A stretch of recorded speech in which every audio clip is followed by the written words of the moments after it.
Amém, igreja? Vamos continuar aqui, né? Então nós começamos nossa campanha de oração hoje. Então nesse momento é que hoje é o culto também de libertação. Então a gente emenda, né? Campanha de oração com o culto de libertação. E a partir desse momento então nós entramos no nosso culto de libertação, porém com a ênfase na oração. Então por isso eu quero ler a palavra de Deus, o texto que Deus colocou no meu coração, que está muito relacionado à oração, a atitude de buscarmos a Deus em oração. Então, Mateus 26, 36. Mateus 26, 36. Esse texto fala sobre um momento muito importante que narra a vida do Senhor Jesus, e um momento em que ele, para poder ir adiante, ele faz algo muito importante, que é orar. Nós temos um tempo hoje que as pessoas elas estão desaprendendo o hábito da oração. Nós vemos as pessoas muito mais centradas em si mesmas, muito mais centradas na sua própria força, muito mais centradas na sua própria capacidade de resolver sua vida, de resolver seus problemas. E é aí muitas vezes que nós acabamos nos frustrando, porque nós somos infinitamente menores, infinitamente menos capazes do que o nosso Deus. Aonde a sua mão não alcança, a mão de Deus alcança. Aonde você não vai, Deus vai. Aonde você não pode, Deus pode. Mas para isso precisa haver algo que é essencial: dependência de Deus. Quem quer ter dependência de Deus aí? Depender. A oração, ela te lembra sobre isso. Quando você ora, você está ensinando a sua mente a entender que você depende de Deus, que você é dependente de Deus. Então a oração, ela te leva pelo caminho da humildade. A oração, ela te leva pelo caminho da dependência, enquanto que a falta de oração te leva pelo caminho da autossuficiência, te leva pelo caminho da arrogância, né? Onde você se sente forte em você mesmo. E quantas pessoas hoje estão se sentindo assim, fortes e capazes, mas em si mesmas, e aí chegam até o limite das suas forças, e dali elas não conseguem ir mais adiante. Por quê? Porque todos nós somos limitados, todos nós temos limitações, todos nós, em relação às capacidades dos recursos humanos, somos limitados, e não podemos ir muito além de onde as nossas forças alcançam. Então nós temos aqui em Mateus 26, 36, o momento quando o Senhor Jesus, ele para orar, e diz assim: então chegou Jesus com eles a um lugar chamado Getsemane, ou Getsemane, como queiram, e disse aos seus discípulos: assentai-vos aqui, enquanto vou além orar. E levando consigo Pedro e os dois filhos de Zebedeu, começou a entristecer-se e a angustiar-se muito. Então lhes disse: a minha alma está cheia de tristeza até a morte, ficai aqui e velai comigo. E indo um pouco mais para adiante, prostrou-se sobre o seu rosto, orando e dizendo: meu Pai, se é possível, passe de mim este cálice, todavia não seja como eu quero, mas como tu queres. E voltando para os seus discípulos, achou-os adormecidos, e disse a Pedro: então nem uma hora pudestes velar comigo, ou orar comigo? Vigiai e orai, para que não entreis em tentação. Na verdade o espírito está pronto, mas a carne é fraca. E indo segunda vez, orou dizendo: Pai meu, se este cálice não pode passar de mim sem eu o beber, faça-se a tua vontade. E voltando, achou-os outra vez adormecidos, porque os seus olhos estavam pesados. E deixando-os de novo, foi orar pela terceira vez, dizendo as mesmas palavras. Então chegou junto dos seus discípulos e disse-lhes: dormi agora e repousai, eis que é chegada a hora, e o Filho do Homem será entregue nas mãos dos pecadores. Levantai-vos, eis que é chegado o que me trai. Então Jesus, irmãos, ele estava aqui num momento determinante do seu ministério terreno. Eram os momentos finais ali que antecediam a sua crucificação. Depois desse momento aqui, Jesus seria preso. Judas chegaria com os guardas, com os integrantes do Sinédrio, os guardas romanos, e eles prenderiam a Jesus, e dali em diante só seria sofrimento, um sofrimento atroz, onde ele seria zombado, onde ele seria machucado, ferido de várias formas, e por fim ele seria crucificado e morto naquela cruz. Ou seja, ele já sabia de tudo isso, amém? Ele já sabia, porque Jesus, desde o momento que ele nasceu nessa terra, ele sabia que ele veio com um propósito, morrer por cada um de nós. Ele sabia que ele tinha que chegar ao fim da sua caminhada e morrer naquela cruz, mas ele assumiu a nossa humanidade.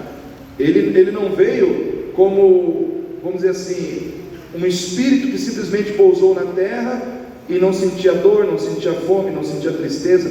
Não, Jesus nasceu do ventre de Maria, herdou a nossa carne, herdou a nossa natureza humana. Ele sabia o que era sentir dor, sofrimento. Tudo que nós sentimos, ele também sentiu. Tudo que nós muitas vezes sofremos, ele também sofreu. Ele sabe o que é se decepcionar com pessoas. Quem já se decepcionou com pessoas aqui? Ele sabe muito bem o que é isso. Jesus sabe o que é ser traído. Jesus sabe o que é ser ferido injustamente. Jesus sabe tudo isso, que muitas vezes as pessoas, os seres humanos passam na sua vivência aqui. Mas é interessante que mesmo ele sabendo, mesmo ele sendo filho de Deus, mesmo ele tendo todo o poder de Deus em si, porque Jesus foi o único homem perfeito no sentido de viver nessa terra sem pecado, por isso ele tinha a plenitude de Deus em si mesmo, porque ele é Deus, 100% Deus, mas 100% homem, e tendo toda a plenitude da divindade em si mesmo, ele precisou parar para orar. Ele precisou orar, ele precisou se ajoelhar, ele precisou se humilhar, ele precisou entrar na presença de Deus, o Pai, Deus Pai, Deus Filho, Deus Espírito Santo. Porém Jesus, ele precisava como homem, agora estava na condição de homem, ele precisava como homem buscar forças no Pai. E muitas vezes, queridos, essa é a nossa jornada. O retrato do que Jesus passou ali, muitas vezes é o retrato da nossa vida. Quantos de nós muitas vezes estamos no momento decisivo da nossa vida, onde estamos diante de desafios, diante de lutas que nós muitas vezes não temos forças em nós mesmos para vencer, e muitas vezes nós não sabemos o que fazer. E aqui com Jesus nós aprendemos que quando esses momentos chegam na nossa vida, existe algo que nós podemos fazer, que é orar. Jesus, ele representa para nós a imagem da pessoa que era comprometida com a oração. Aquele que é comprometido com a oração, ele consegue fazer a diferença, ele consegue avançar diante dos problemas, ele consegue avançar diante das lutas que muitas vezes são colocadas no seu caminho, porque ele sabe, ele tem consciência que diante das suas fraquezas, diante das suas das dificuldades do caminho, ou das suas fraquezas emocionais, ele pode orar, com a certeza de que quando ele orar, ele vai receber poder e força de Deus para avançar e vencer as lutas que estão no seu caminho. Então Jesus, ele conseguia fazer a diferença dentro do plano de Deus, que Deus tinha para a sua vida, e que Deus tinha para as nossas vidas, porque ele era alguém que tinha consciência de que no momento em que faltar força, no momento em que faltar capacidade para avançar, eu posso orar, e essa capacidade, essa força, esse poder virá do céu sobre a minha vida. E é essa consciência que eu e você devemos ter, porque Jesus, ele nos mostra aqui, ele não tem vergonha de mostrar que ele tinha fraquezas. Ele diz: a minha alma está triste. Ele diz aqui no texto, ele diz assim: a minha alma está cheia de tristeza, cheia de tristeza. No versículo 37 diz assim: começou-se a entristecer-se e a angustiar-se muito, ou seja, tristeza e angústia estavam no seu coração. Quantos aqui já passaram por momentos que trouxeram tristeza e angústia no seu íntimo? Pode levantar a mão. E muitas vezes nós não sabemos como remover essa tristeza, como remover essa angústia. Mas eu quero dizer para você, querido, quando você se ajoelha, quando você busca a Deus, Deus começa a agir para que essa tristeza saia. Deus começa a trabalhar para que essa angústia saia do seu coração. Mas nós precisamos crer no poder da oração. Nós precisamos crer que a oração ela é poderosa para trazer sobre nós a ação de um Deus que remove as tristezas, que remove as angústias da nossa vida, que coloca em nós uma força que nós de repente não temos para poder fazer o que precisa ser feito. E às vezes fazer a vontade de Deus é difícil. Fazer a vontade de Deus para Jesus naquele momento significava ir para uma cruz e deixar o seu corpo ser totalmente castigado, dilacerado, perfurado por cravos, mas era a vontade de Deus. Às vezes fazer a vontade de Deus dói na nossa carne, dói nos nossos sentimentos, dói porque temos que sacrificar algo da nossa vontade, ou temos que sacrificar algo da nossa carne, para que a vontade de Deus seja satisfeita. E muitas vezes, para que nós possamos alcançar esse propósito, nós precisamos ter uma vida de oração, ter uma vida de intimidade com Deus. Quando você não tem essa vida de intimidade com Deus na oração, tudo fica difícil para você. Você olha para os problemas, eles são enormes, eles são gigantes, eles são, parece que invencíveis. Mas quando você começa a orar, parece que os problemas começam a diminuir de tamanho, parece que você começa a ter uma força que você não tinha. Por quê? Porque é exatamente isso que a oração vai fazendo na nossa vida. Ela vai colocando coragem, ela vai colocando força, ela vai colocando em você a capacidade de permanecer firme diante de momentos que trazem naturalmente ao coração do ser humano desespero, angústia, intranquilidade. Vou dar um outro exemplo para os irmãos. Daniel, quantos lembram do profeta Daniel aqui? Quem lembra que ele foi para a cova dos leões? Porque ele estava orando. O motivo pelo qual Daniel foi preso foi porque ele estava orando ao seu Deus, porque não podia se orar naquele momento, por causa de um decreto que proibia as pessoas de orarem, mas ele preferiu orar, correr risco de vida, correr risco de morte na realidade, do que deixar de buscar a Deus. Para ele era mais importante estar com Deus, era mais importante estar com Deus do que ficar preocupado em ser lançado numa cova de leões. E o que aconteceu, irmãos? Ele pagou o preço por isso. Ele foi preso, ele foi conduzido à cova de leões. Só que se você observar o texto, você vai ver que não havia desespero, angústia, não havia no seu coração nenhum medo de que algo terrível pudesse acontecer com ele. Embora tudo sinalizasse que ele iria morrer, ele estava em paz. Você não vê Daniel arrancando seus cabelos desesperados, não. Ele estava indo. O que colocou essa paz no coração dele? A sua intimidade com Deus através da oração. É difícil quando uma pessoa não tem essa experiência e você pegar, você quer abrir a sua cabeça e colocar isso na cabeça do outro, não tem como. São coisas que nós precisamos praticar para entender. São coisas que nós precisamos colocar em prática na nossa vida para a gente descobrir o que isso traz realmente de mudança para as nossas vidas. Porque enquanto nós estamos falando aqui na teoria, muitos estão pensando sobre essas questões, mas talvez para muitos isso seja algo tão distante, tão irreal, porque não faz parte do seu contexto de vida. Mas é por isso que nós estamos aqui, para que essa realidade comece a entrar na sua mente, comece a entrar no seu coração, para que você seja despertado a orar, nesse tempo em que as pessoas estão mais preocupadas com o celular, estão mais preocupadas em digitar, em entrar em redes sociais, em mergulhar no mundo virtual. Eu estou convidando você através da oração a deixar de mergulhar no mundo virtual para mergulhar no mundo espiritual. Porque nós somos o reflexo das situações com as quais nós temos conexão. Você muitas vezes vai refletir na sua vida aquilo com quem você tem mais contato. Se você tem mais contato com uma máquina, com um computador, você vai começar a ser uma pessoa fria, calculista, porque a alma do computador é essa. A alma da máquina é essa, ela é fria, ela é calculista, né? Então você começa a ser uma pessoa assim. Você começa a ser uma pessoa fria, você começa a ser uma pessoa calculista, você começa a ser uma pessoa que não crê em coisas sobrenaturais. Por quê? Porque a máquina, ela vai tirando isso de você. Agora, quando a sua relação com Deus ela é firme, ela é forte, é o inverso.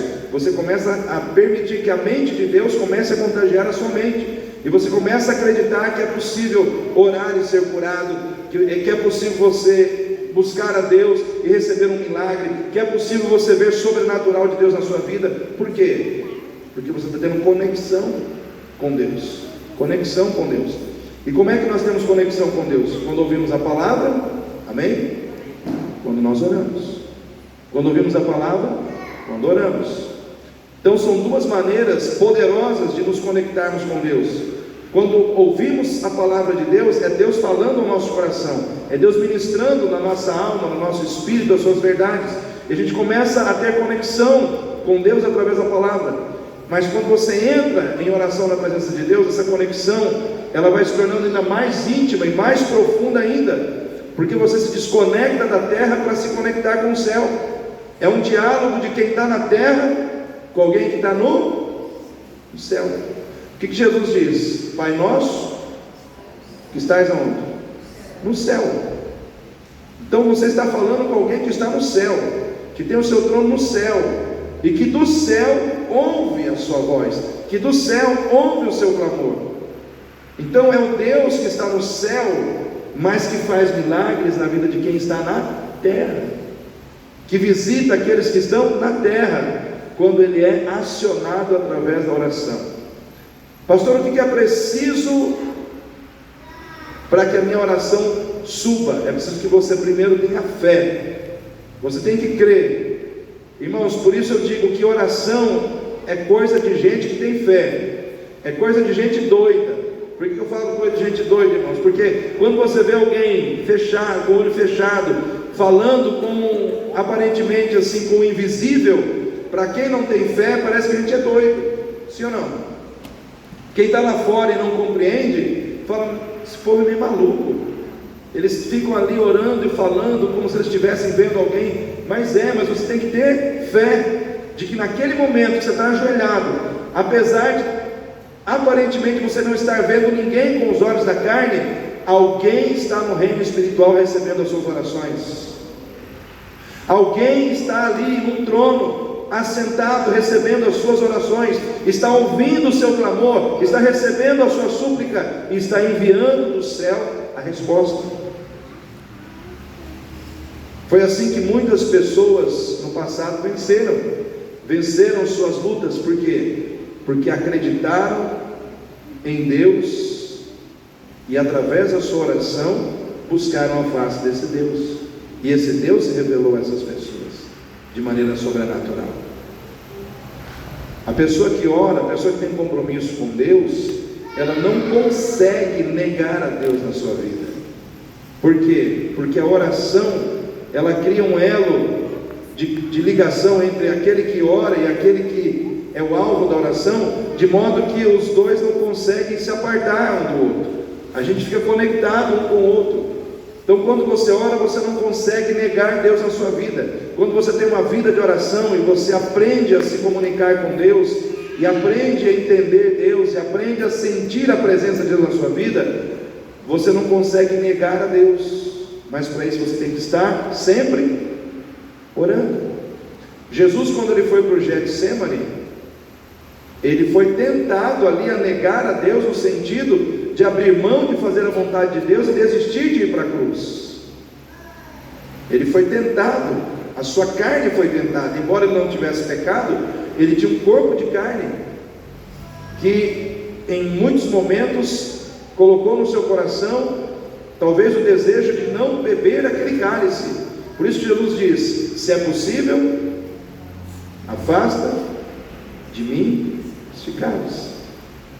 porque ele olhava para a cruz, ele olhava para todo o sofrimento que ele ia passar, os cravos, a coroa de espinhos, toda a dor, todo o sofrimento que ele estaria passando ali, e mais, talvez o pior momento, foi aquele momento onde Jesus bradou e disse: Deus meu, por que me desamparaste? Porque naquele momento, teologicamente falando, irmãos, o que os teólogos entendem? Que naquele momento foi o único momento em que Jesus e o Pai se desconectaram. Jesus teve que ficar sozinho, levando sobre si o pecado de toda a humanidade. E ali todos entendem que ali foi a maior dor de Jesus. A maior dor de Jesus não estava nos cravos, na coroa de espinhos, no seu corpo rasgando naquela cruz, mas naquele momento em que ele e o Pai, por alguns minutos, ficaram separados um do outro. Era o cálice da separação, era o cálice da dor. Todo aquele cálice ele tinha que beber, mas ele foi tentado a negar tudo isso, mas porque ele estava orando, porque ele estava buscando a face do Pai, estava na presença do Pai, ele permaneceu firme. Por isso eu digo que aquele que cai de joelhos diante de Deus vai permanecer em pé diante do pecado, diante das tentações, diante do inimigo. Aquele que cai de joelhos diante de Deus, demonstrando a sua humildade, a sua dependência, permanecerá em pé diante do inimigo, diante das tentações, diante da carne, diante do mundo. Mas aquele que quer permanecer em pé diante de Deus vai cair diante do pecado, vai cair diante do mundo, vai cair diante das tentações. Por quê? Porque vai faltar força para resistir às tentações. Irmãos, as tentações elas vêm para cada um de nós, e você não será tentado numa área que você é forte. O diabo ele vai te tentar onde você é fraco, onde você é frágil, né? Às vezes é o pecado da sexualidade, né? Deus conhece o coração de cada um de nós. Deus sabe quem é ganancioso pelo dinheiro. O diabo sabe quem é ganancioso pelo dinheiro. O diabo sabe quem é fraco diante das tentações sexuais, né? O diabo sabe aonde está o nosso calcanhar de Aquiles, e é ali que ele vai nos tentar. E como é que nós vamos permanecer em pé? Orando.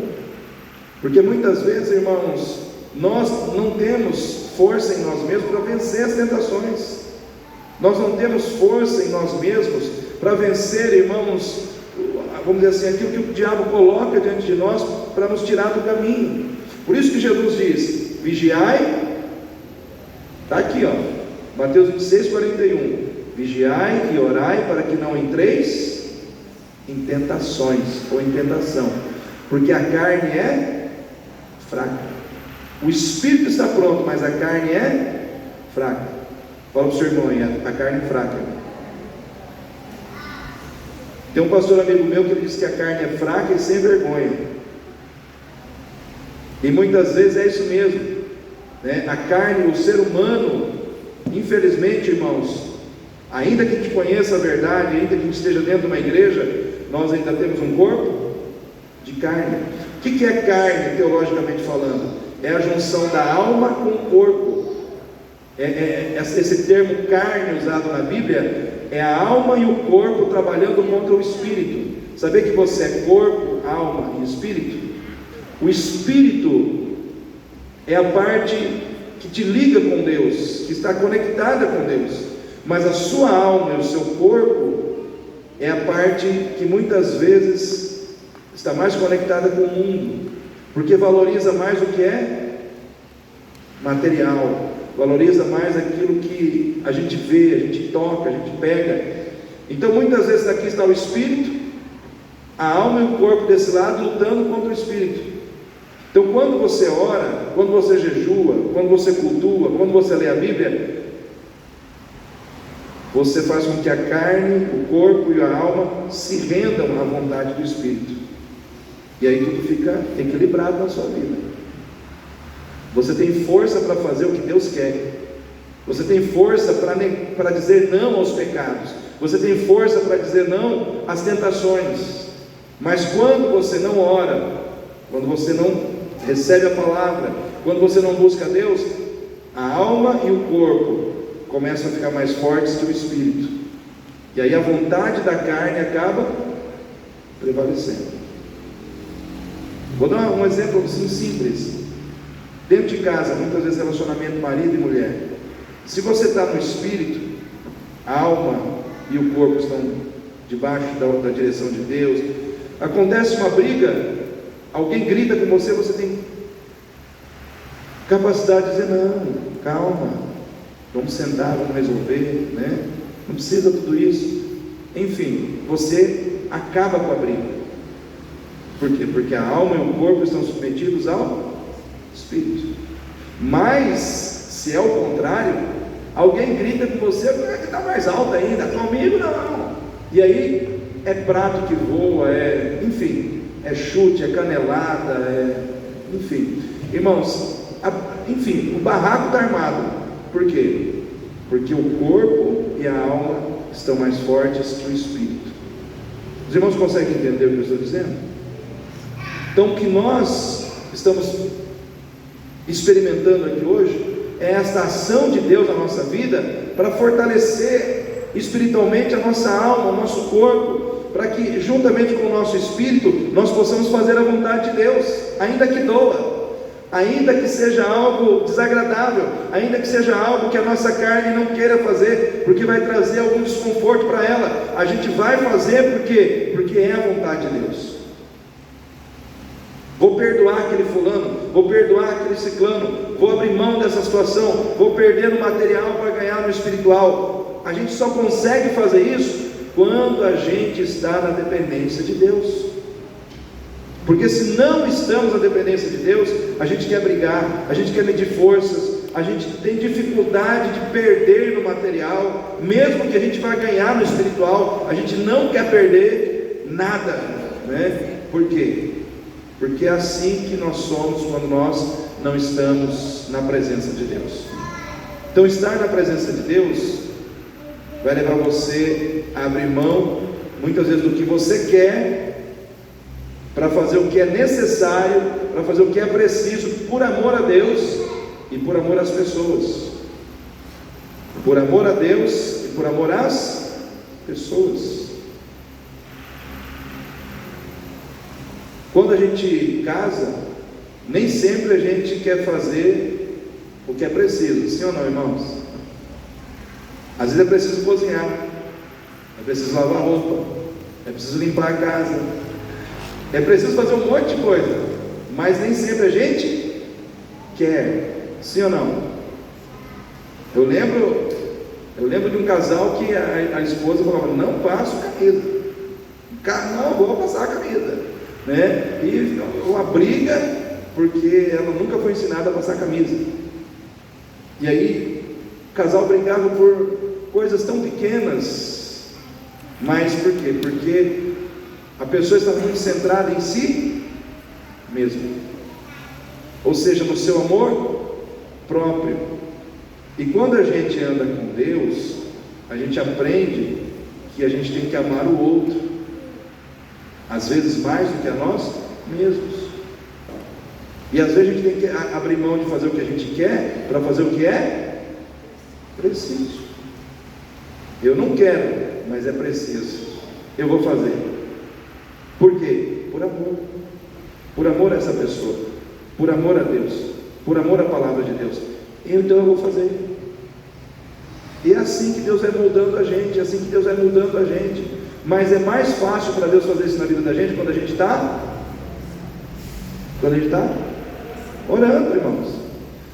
Porque na oração você vence você mesmo. Na oração você se vence. Essa pessoa teimosa, essa pessoa briguenta, essa pessoa difícil que você é, que eu muitas vezes sou, precisa ser vencida na oração. É quando você está diante de Deus e você tem que dizer para Deus tudo que você é, porque diante de Deus você não pode mentir. Para os outros a gente até faz uma imagem, mas para Deus não tem jeito.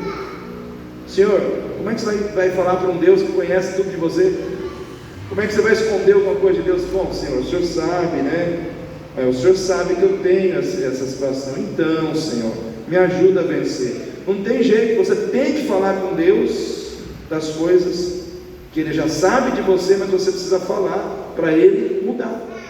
Ele vai mudando você, Ele vai alterando, Ele vai transformando a maneira de você agir, a maneira de você se relacionar com as pessoas. Por quê? Porque você está orando, está buscando a Deus.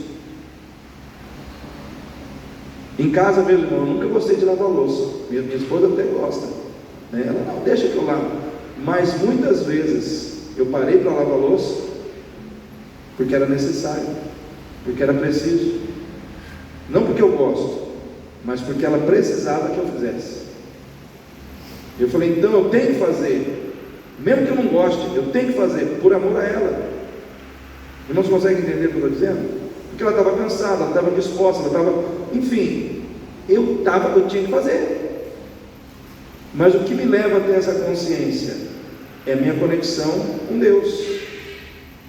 E isso tem que ser desenvolvido na nossa vida, em todo o contexto da nossa vida, né? Às vezes eu tenho que fazer o que é preciso dentro do meu casamento, às vezes eu tenho que fazer o que é preciso dentro do contexto de igreja, né? Por exemplo, um músico, nem sempre ele toca o que ele quer, às vezes ele tem que tocar o que é preciso, mas se ele fosse fazer o que ele quer, muitas vezes ele tocaria um outro tipo de música. É difícil aqui, quando está todo o grupo de louvor aqui, junta várias cabeças, cada um tem um estilo que gosta, um tipo de música que gosta, cada um vê de um jeito, qual música que vai ser melhor para cada parte do culto, mas muitas vezes a gente tem que abrir mão do que a gente quer, para fazer o que é preciso, para que Deus seja glorificado. Amém, irmãos? Deus é glorificado quando a gente renuncia às nossas vontades, quando as nossas vontades conflitam com a dele, quando as nossas vontades, irmãos, são contrárias à vontade de Deus, e nós renunciamos, nós abrimos mão para fazer o que Deus quer. Então, quem ora, quem é comprometido com Deus, não nega a Deus quando é tentado a negar. Jesus foi tentado a negar a Deus, negando a vontade de Deus na sua vida, mas ele não fez porque ele levou a sério o propósito da oração.